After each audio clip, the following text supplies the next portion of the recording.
Hello সবাইকে, আসসালামু আলাইকুম। তো দেখেন, ৪ বছর আগেকার জামা এটা আমার লেহেঙ্গাটা। তো আগে কীরকম ছিল আর এখনকার কী অবস্থা। তো ৪ বছরের আগের জামা কি আর এখন লাগবে, অনেক কষ্ট করে পরা হয়েছে। তো আসলে কি আমি এটা কেনার পরে মনে হয় একদিন পরছিলাম, তারপর আর পরা হয় নাই। তো এখন তো একটু হয়েছে, এখন আর এটা লাগে না। তো আমার অবস্থা দেখেন, এটার মায়া ছাড়তে পারি না। হ্যাঁ, রাইখে দিছি। আসলে আমার খুব পছন্দের একটা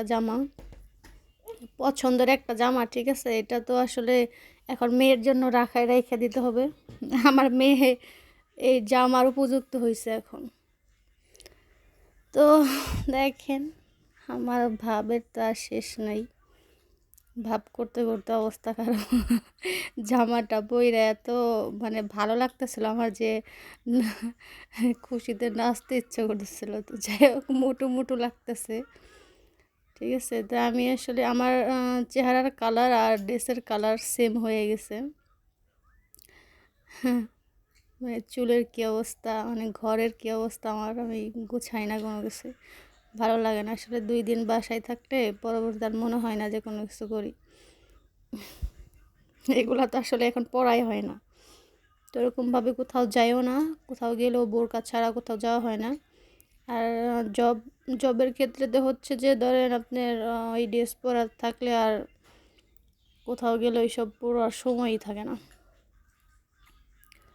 তো যে এটা আসলে জামাটা আমার কাছে খুব তখন বানানো হয়েছিল, খুব ভালো লাগছিল আমার কাছে। তো এখন একটু স্বাস্থ্য হওয়ার কারণে আমার ড্রেসটা অনেক ঝামেলা হয়ে গেছে, পরতে পারি না।